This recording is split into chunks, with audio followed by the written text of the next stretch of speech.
Welcome to Driven Repair. I am John Webb, your host with 10 Point Complete, and today we have a special guest, Patrick Crozat. Patrick, welcome to the show.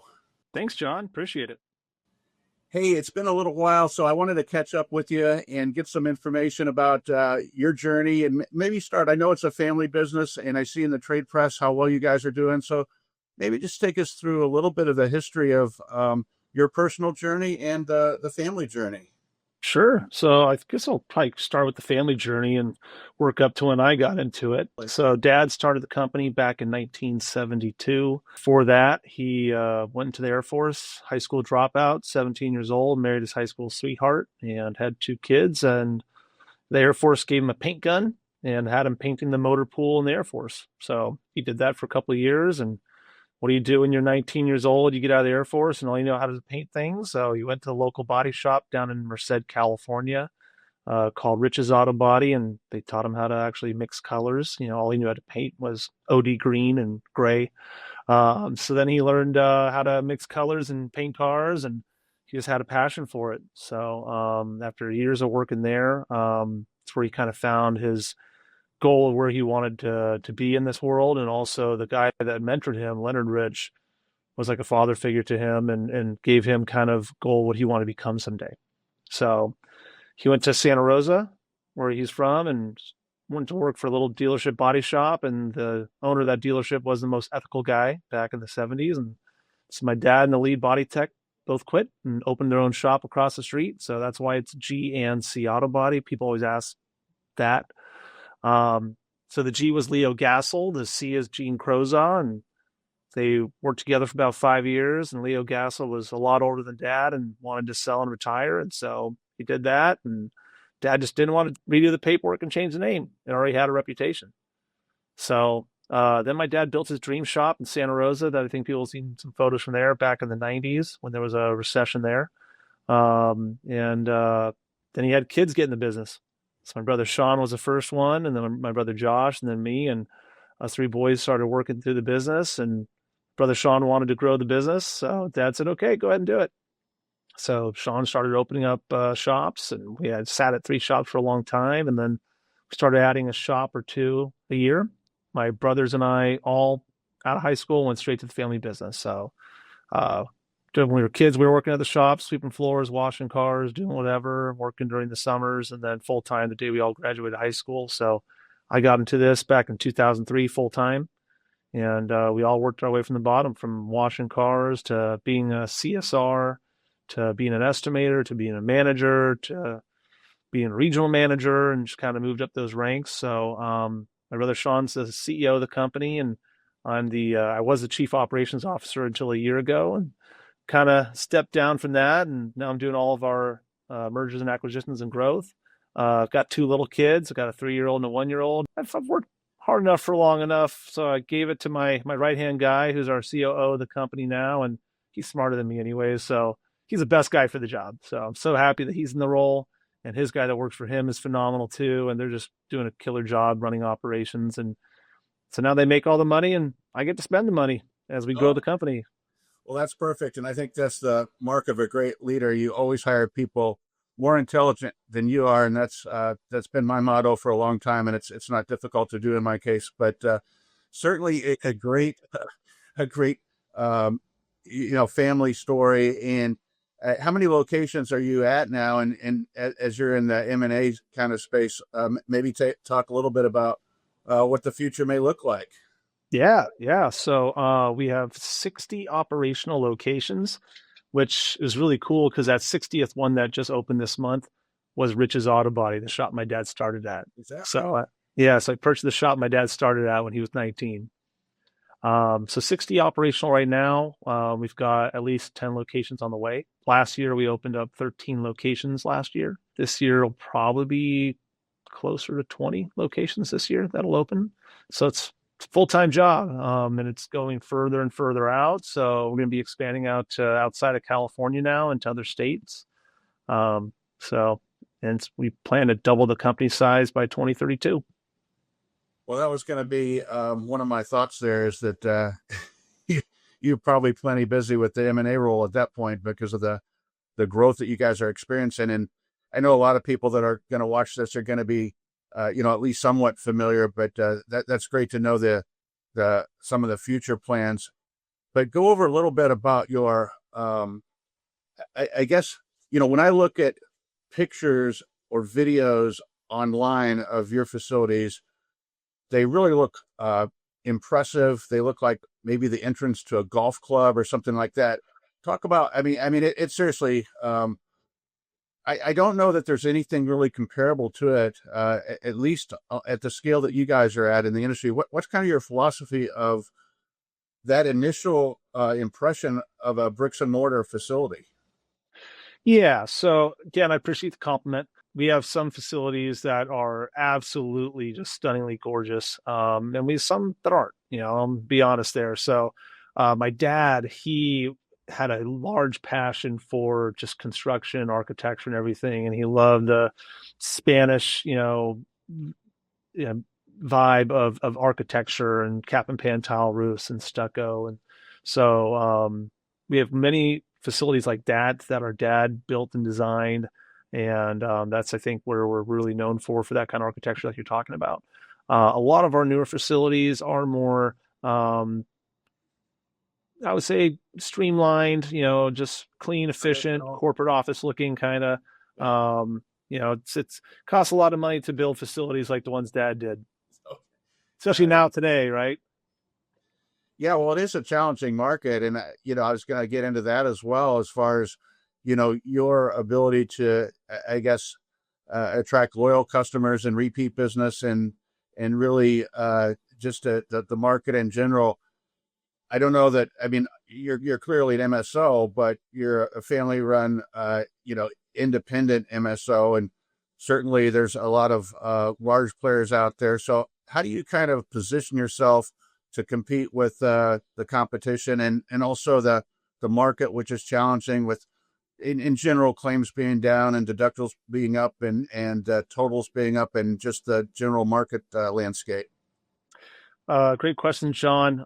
So yeah, we are independent, family-owned business. I'm always hearing scuttlebutt in the industry of like, oh, maybe they've got, some secret private equity backing or something like that. I just want to set the record straight. That's not true at all. It's completely family-owned, family-run. Just we've been in business since 1972, so you got 54 years of running a good business and reinvesting in yourself, and it just kind of compounds over time. Most of our business is insurance contractual DRP relationships. And, we do guest pay work, and we push on always growing that because CCC is saying that 25% of all claims are guest pays nowadays with all the variables you're talking about. Cost of cars are the highest they've ever been. Gas is the highest it's ever been. Insurance is the highest it's ever been. In general, just inflation is super high. And I think, the consumer confidence to spend money right now is very low. All those things compounding. Tariffs are causing, disruption in the industry, especially after coming off of like 2023, end of 2022, beginning of 2024. Those were some magical times in this industry, and business has gone down for everyone. So we're always working to diversify our portfolio a little bit, doing more dealership relationship work, fleet work, working harder for every single job there is out there. And I think we're feeling the pinch just like everyone else is. And we're always just trying to shift and adjust as much as possible to not hurt as much as maybe what's going on in the rest of the industry. Well, that's well said, and I think that as the industry evolves, you will see additional technology take place. And you mentioned some new services. I imagine that you guys, and I did take a quick look at your website before we got on here, OEM certified by a number of the major brands. And you talk about ADAS and maybe AI, and how that kind of factors into the workflow and kind of the future of repairing vehicles. Yeah. I'm a firm believer in life that the only thing that is constant is change. So if you're not always working to evolve and to change and to grow, you're going to be left behind at some point. So we're always big on investing in new technologies, newest equipment to fix tomorrow's cars, staying certified, training, AI in general. So we use a company, for instance, Part Bay. Don't know if you've heard of them yet, but Part Bay does parts procurement. So this company, Part Bay, their AI orders all the parts for our entire company, and it gets the job done perfectly. The margins are there. It's efficient. It's fast. I'm really impressed. So yeah, we're looking at seeing, where else could AI be added to do, redundant tasks that could be more efficient for the team to help them do their job better. Especially when, business is down. You hear that business is down 20 to 40% depending on certain body shops. So it's, some shops have done staff reduction, obviously, if their sales have gone down that much, but it's like, how do you support the team that you do have to be able to get the job done, to provide the best experience for your customers, to make things more efficient for your team, more efficient for the technicians? Yeah, I've heard a lot about repair procedures and the amount of time it takes to do the research. I don't know if AI's gotten into that aspect yet or not, but I would think that that would be a great efficiency and time saver if there could be some applications there. Definitely. I would assume, I personally haven't looked at it, but I think I recall All Data was dabbling in something like that where built-in AI can pull, it scrubs the estimate, and it's only going to get better and smarter over time. So I'd be impressed to see what they probably have now versus what I've seen like in years ago. I use AI all the time, Chat GPT plus. I'm always asking the questions for M&A information, and it's insane how quickly you can gather information, have it throw things into spreadsheets for you. You could probably just use Chat GPT plus or another AI service to Yeah. find you that information that you need. Yeah, no doubt. And you mentioned the family aspect, and that kind of dovetails into employees with an organization that large. And you mentioned training, and you've got ICAR and a number of different organizations that support repair facilities and training. But I would imagine that retaining quality employees is of great importance. I hear a lot of stress in the industry around attracting employees. And then obviously once you attract good employees, you want to retain them. Any secrets that you can impart to everyone about, how you do that and the importance of Sure. the people there? Yeah. Yeah. I wouldn't say it's really secrets. I would say it's basic foundational common sense. Yeah. People want to be treated like a person, not like a number. They are individuals. They matter. People want to be in, Maslow's hierarchy of needs. The basic needs is a paycheck, and benefits. How do you then go through that, Maslow's hierarchy of needs for these people? How do you, invest in them, show them a career path? How do you do fun things that makes it not just work? How do we throw company events where we invite all of our employees and all their families to a day together with us, and we'll have a couple thousand people all together to get to bond and talk. We do a lot back to charity, and we let our employees know about what's going on there, how they're helping us contribute to be able to do charitable work and do good things for the world. um Education, continuing education for them, keeping them certified, just keeping your employees in the loop of what's going on in the world, what's going on in the business, and how they help with that. Um, Good employees, good team members is everything to your business. We always like to tell our staff that, what makes us different from every other body shop out there. We all got brick and mortar buildings. We all got signs out front. We all have paint booths. We all have frame racks. We all got welders. The only thing that is different in that organization is the people in it. Yeah, well said. I think that that aspect of a company is tremendous, and it builds on the core values. And then a lot of the companies that I talk to that are extremely successful have a kind of a defined career path or a way to encourage their employees in the direction that whether it's their skill set or their interest level. People are usually more successful the more interested that they are in a particular activity. And there's a number of different activities within your organizations that they can take that path, right? Yeah. I think what we have going for us that's really cool is that we are growing as a company, and we do everything we can for that growth and that promotions to be from within the company. Would employee A want to go work for a company that's stagnant and there's no opportunity for growth until someone retires? Or would you much rather work for a company that's successful, that's growing, that's creating opportunities for you to move up in the organization? I'd want to work for that one. And so, every culture is different, right? Our culture in our business is most of our people have a commission aspect to their paychecks. We want people that want to come into work every day and to be able to write their own check. We want people to be able to work hard and be able to get ahead in life. That culture works for us, doesn't work for everyone else. Someone wants to just work 8 to 5 hourly. We're not going to be the business for you. And that's okay. I want people to work where they want to work at. Yeah, absolutely. So good incentive there. And the other thing that you mentioned that I wanted to kind of get back to a little bit was you mentioned the giving aspect, which I think also builds on the culture, right, of feeling good about what you're doing on a daily basis. And I know you guys repair vehicles and give those away. And talk a little bit about maybe the foundation that you guys have built. I think there's a specific foundation, but it's a Yep. foundation of giving back, right? Yeah. So back in 2013, our dad started the Crozat Family Foundation.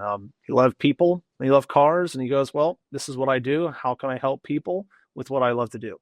So he formulated the charity in 2013, but he was doing this before, where he would just go down to like the local car mart on Saturdays and buy cars, fix them up, and then find people that needed help, who needed a vehicle and needed transportation. I mean, not having transportation is, I think, taken for granted by most people. And I think if we all didn't have a car for a week or so, we'd realize, oh, wow, how much I really rely on this. So since the charity started in 2013, we've given away 319 vehicles. Impressive. Yeah. Thank you. So we partner with, recycled rides, and we partner with insurance partners. And then we also just buy vehicles ourselves and fix them up at our stores.